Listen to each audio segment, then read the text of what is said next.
You trust me? I do.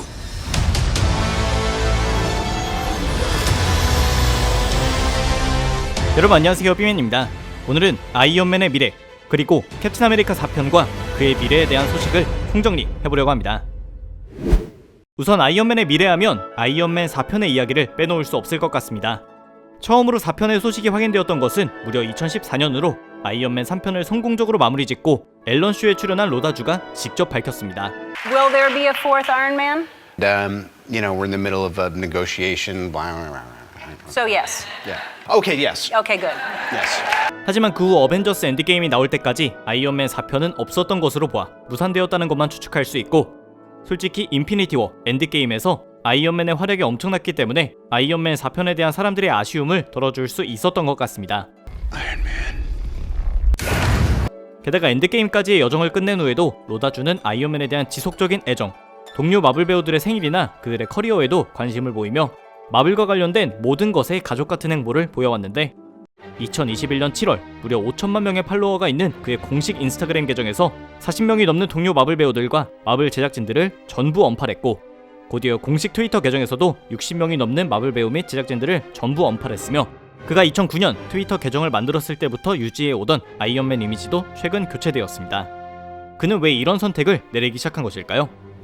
사실 마블과 아이언맨으로부터 멀어지려는 로다주의 결정은 어벤져스 엔드게임 이후 자주 암시되었습니다.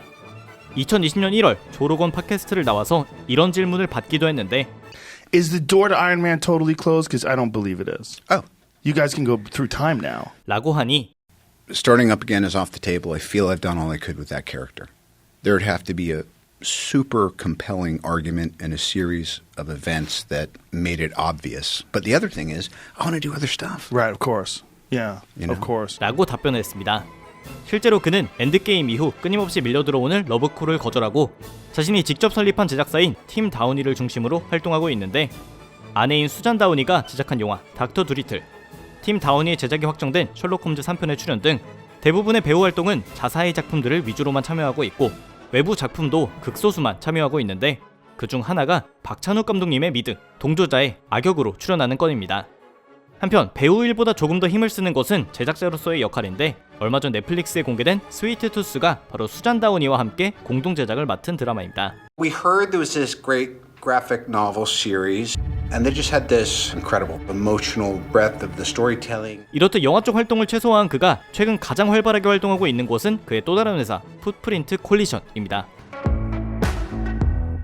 직역하자면 발자국 연합인데, 이 회사가 하는 일은 지구를 깨끗하게 되돌리는데 도움이 되는 첨단 과학기술에 투자하고 기부하고 이를 동영상으로 제작해 홍보하는 사회적 기업입니다. So join us as we take a cruise. 기술에 투자해 지구를 구한다는 아이디어는 다시 한번 토니 스타크를 떠올리게 하지만, 동시에 영화판에서 벌어지고 있는 행보는 아쉬운 것 같습니다. Bye. 그렇다면 반대로 마블 쪽에서는 토니 스타크의 죽음 이후 어떻게 대응하고 있느냐? 우선 스타크라는 이름은 아직도 마블 세계관에 지대한 존재감을 자랑하고 있습니다. 어느 정도냐 하면 어벤져스 엔드게임 이후 개봉한 영화 What is it like to take over from Tony Stark? There's some big shoes to fill. Tony Stark, maybe? We're not really talking right now, so. 디즈니 플러스 드라마들 Wanda, Tyrion. Is there some kind of fun for heroes, or did Stark pay you when he was around? My condolences, by the way. Hand over the case, Stark. 심지어 개봉 예정인 영화 홍보 영상에까지 I'm going back to the very beginning of the MCU. Tony Stark becoming Iron Man. To build these weapons for an organization, and that organization was the Ten Rings. 아이언맨이나 토니 스타크를 직접 등장시키거나 언급하거나 보여주고 있는 등 앞으로도 마블은 토니 스타크라는 존재를 세계관 구축에 적절하게 사용할 예정입니다.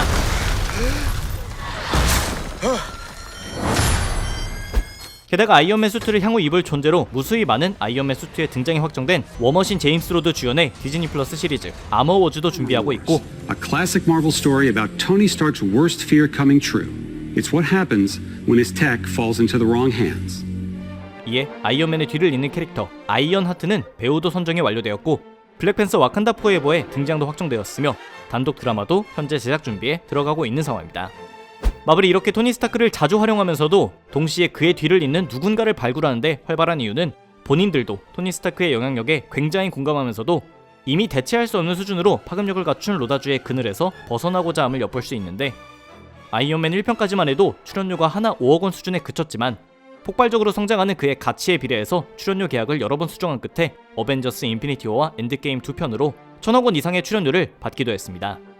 어벤져스 엔드게임이야 마블의 10년이 넘는 시간을 담은 끝판왕 영화여서 출연료가 높다고 생각이 드시겠지만 그가 정말 짧게 출연한 스파이더맨 홈커밍에서도 약 200억 원 정도의 출연료를 받았기 때문에 로다주의 작품 참여 자체가 디즈니 마블 측에선 엄청난 부담인 것이고, 이런 맥락에서 최근 공개된 마블 시네마틱 유니버스 최초의 애니메이션 왓이프에도 배우 본인을 사용하지 못하고 성우로 대체된 것으로 보입니다.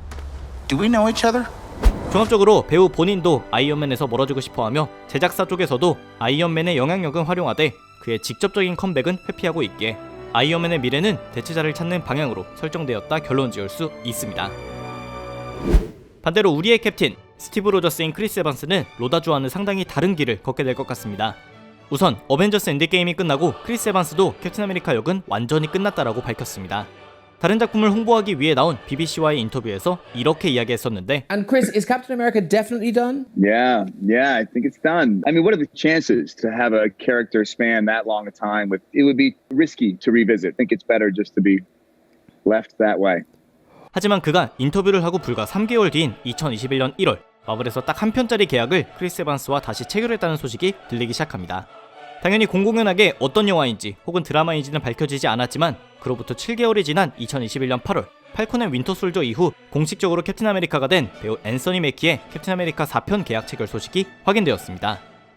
일부 언론사에서는 크리스 에반스의 일회성 재계약이 캡틴 아메리카 4편을 위한 것이 아닌지 추측하고 있는데, 아이언맨처럼 확실하게 사망하는 장면이 나오지는 않았지만 어쨌든 할아버지가 된 캡틴 아메리카의 모습은 봤고 팔콘 앤 윈터 솔저에선 이런 식으로 표현되기도 했습니다. I don't know if there's ever been a greater symbol, but it's more about the man who propped it up. And he's gone.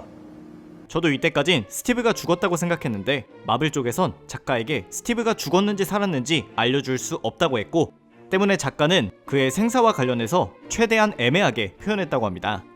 그리고 캡틴 아메리카가 달에 있는 비밀기지에 살고 있다라는 소문이 마블 세계관 내부에 퍼지고 있는 상황이라 Some people they think that he's in secret base on the moon. You don't have to take serious. Fly him to the moon. Captain America. I thought Captain America was on the moon. 이 작은 떡밥을 기반으로 달에 지어져 있는 비밀 어벤져스 기지에 사는 늙은 캡틴 아메리카를 캡틴 아메리카 4편에 출연시키기 위함이 아니냐는 것인데, 여러가지 정황을 볼 때 크리스 에반스가 캡틴 아메리카 4편에 출연하는 것은 가능성이 낮다고 보입니다.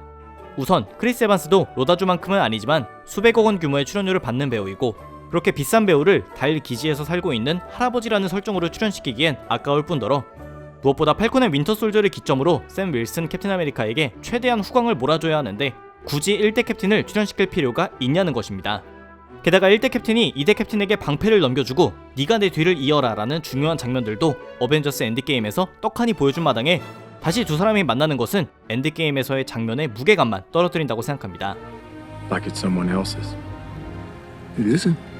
그럼 도대체 그의 일회성 재계약은 무엇을 위한 것이냐? 이 부분에 대해서는 크게 두 가지의 핵심 루머가 있습니다. 첫 번째는 2022년 공개 예정이며 닉 퓨리와 스크롤인 탈로스의 출연이 확정된 드라마 시크릿 인베이전으로 케빈 파이기가 공개할 때부터 지난 20년간 마블 작품들 중 가장 거대한 크로스오버, 즉 가장 큰 규모로 슈퍼히어로들의 만남이 이뤄질 것이라 했습니다. 한 가지 주의하셔야 될 점은 외관상으로는 실제로 우리가 마블 작품들에서 봐왔던 슈퍼히어로들이 한자리에 모이는 것이기는 하지만 일부는 히어로들의 모습으로 페이크를 친 스크롤 종족들입니다. 이 작품은 우리 사회 곳곳에 인간인 것처럼 살아가고 있는 스크롤들 중 이를 악용하는 스크롤들과의 싸움을 그린다고 하는데, 사람들에게 캡틴 아메리카 스티브 로저스가 달의 비밀기지에 살고 있다는 소문이 퍼진 이유도 그로 변장한 스크롤이 한 짓으로 풀어낼 수 있다고 생각합니다. So are you off to Washington. what are you doing there? Moon stuff. Oh. 두 번째는 이보다도 훨씬 거대하며 이번 달부터 대본 작성이 시작된 영화 시크릿 워즈입니다. 이 대본을 작성하는 인물은 마블 코믹스 시크릿 워즈의 작가 본인인 짐 슈터인데, 아주 간단하게 설명하자면 우주의 거대한 존재 비욘더가 마블 세계관을 들여보던 중 이 세계의 히어로들과 악당들에게 흥미를 느껴 배틀월드라는 것을 만들었다는 설정입니다. 배틀월드에 초대된 선택받은 히어로들과 악당들은 이곳에서 서로 싸워야 하며 승리할 경우 비욘더가 어떤 소원이라도 들어준다는 것인데, 이건 1980년도의 코믹스 시크릿 워즈의 설정이고 2015년에 발간된 새로운 시크릿 워즈는 우리가 알고 있는 마블 세계관과 멀티버스 너머의 수많은 마블 세계관들이 서로 융합되는 과정, 그리고 그 과정에서 피터 파커 스파이더맨이 멀티버스 너머의 흑인 스파이더맨 마일즈 모랄레스와 만나게 되고, 토르는 토르들로 구성된 토르 연합에 합류하는 등 멀티버스에서만 벌어질 수 있는 일들이 만연하게 일어나는 사건입니다. 즉, 이 경우 크리스 에반스의 캡틴 아메리카는 다른 세계관에 존재하는 캡틴 아메리카로 출연할 것임을 추측할 수 있는데, 가령 하이드라 캡틴 아메리카나 기계 수트를 장착한 캡틴 아메리카 등 그 가능성은 무궁무진하다고 생각합니다. 마침 마블도 드라마 로키를 기점으로 다수의 로키를 보여주는가 하면, 최근 공개되고 있는 마블 최초의 애니메이션 왓이프를 통해 슈퍼솔저 혈청을 맞은 캡틴 카터, 스타로드가 된 티찰라 등 시청자들에게 이제 마블 세계관에선 어떤 일이든 벌어질 수 있다는 각인을 심어주고 있는 상황입니다. 결론적으로 로다주의 아이언맨은 마블과 직접적인 협업은 매우 불투명하나 이름이나 그 영향력은 마블 세계관에 지속적으로 미칠 것으로 보이고, 크리스 에반스의 캡틴 아메리카는 마지막 한 번의 임팩트 있는 출연이 남았다고 볼 수 있습니다. 오늘의 아이언맨과 캡틴 아메리카의 미래에 대한 영상은 여기까지였습니다. 재밌게 보셨다면 추천과 구독, 그리고 댓글도 부탁드립니다. 감사합니다. 지금까지 삐맨이었습니다. He's pretty good at that. Right?